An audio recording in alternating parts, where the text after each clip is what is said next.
दोस्तों, मेरा नाम संजय है। मैं उत्तर प्रदेश के उमरी ज़िले का रहने वाला हूँ।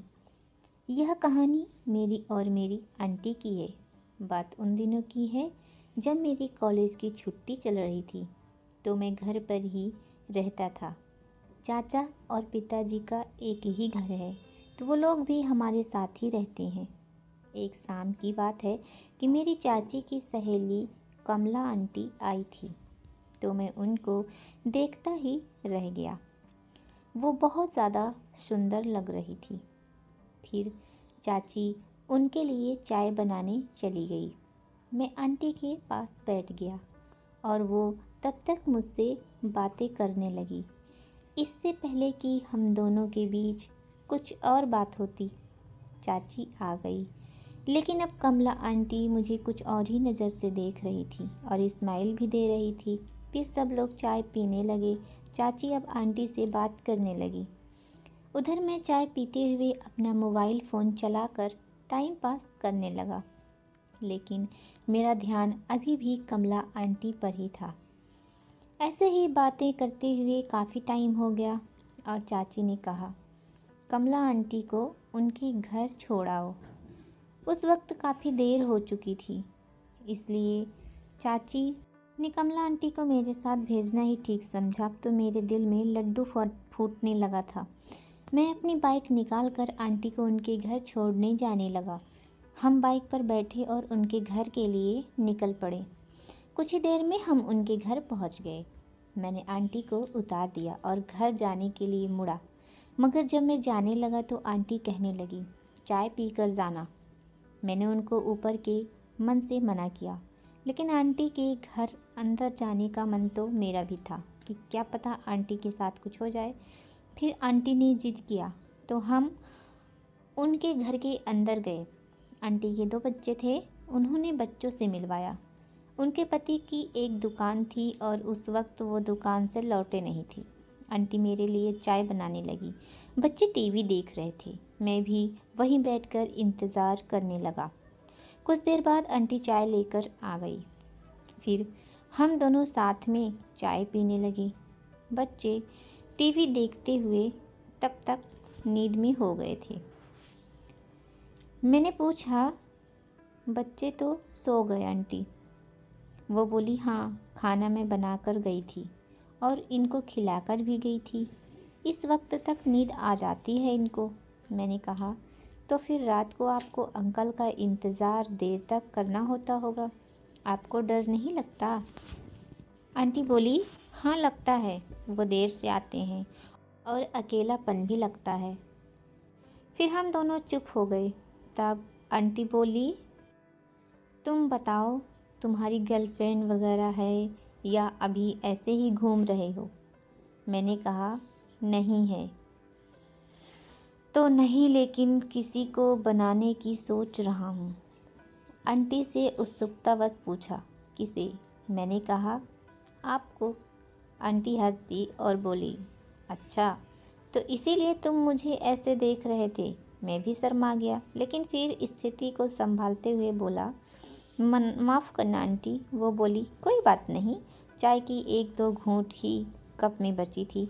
मैं चाह रहा था कि ये चाय का कप अभी जल्दी ही खाली ना हो और मैं इसी बहाने से आंटी के पास बैठा रहूं, क्या पता मौका मिल जाए। आंटी भी शायद यही चाह रही थी। तभी दरवाजे की घंटी बज पड़ी। हम दोनों ही थोड़े घबरा गए थे। वो उठकर दरवाज़ा खोलने चली गई। मैंने चाय की ख़त्म की और आराम से बैठ गया। फिर 2 मिनट बाद अंकल अंदर आ गए। मैंने उनको नमस्ते किया। तब आंटी ने मेरा परिचय करवाया। फिर 2 मिनट यहाँ वहाँ की बातें हुई और आंटी ने कह दिया, तुम निकल जाओ, देर हो जाएगी। मैं भी अब वहाँ पर किसी बहाने से नहीं रुक सकता था। फिर मन मार कर मुझे वहाँ से आना पड़ा। घर आने के बाद खाना खाकर मैं सो गया। लेकिन अच्छी बात ये हुई कि जाने से पहले आंटी ने मुझसे मेरा नंबर मांग लिया था। मुझे उम्मीद थी कि कमला आंटी मैसेज ज़रूर करेंगी। अगली सुबह मैं इंतज़ार में था, लेकिन शाम तक भी उनका कोई मैसेज या कॉल नहीं आया। फिर अगले दिन शाम को वो फिर से घर आ गई। उस दिन वो मुझे देखकर बार बार स्माइल कर रही थी। फिर पहले दिन की तरह मैं उनको घर छोड़ने जाने लगा, लेकिन घर पहुँचे तो उनके पति पहले ही दुकान से लौटकर आ चुके थे। मुझे घर के बाहर से ही लौटकर आना पड़ा। लेकिन जब मैं घर पहुंचा तो आंटी का मैसेज फ़ोन पर आया हुआ था, जिसमें लिखा था, घर पहुंचकर मैसेज करना। खाना भूलकर मैं सीधा रूम में गया और आंटी को मैसेज किया और वो बोली फ्री होकर बात करूंगी। तब तक मैंने जल्दी से खाना ठूंस लिया और रूम में जाकर आंटी के मैसेज का इंतज़ार करने लगा। रात को 11 बजे उनका मैसेज आया। फिर बातें होते होते वो तब्दील हो गई। फिर हम सो गए।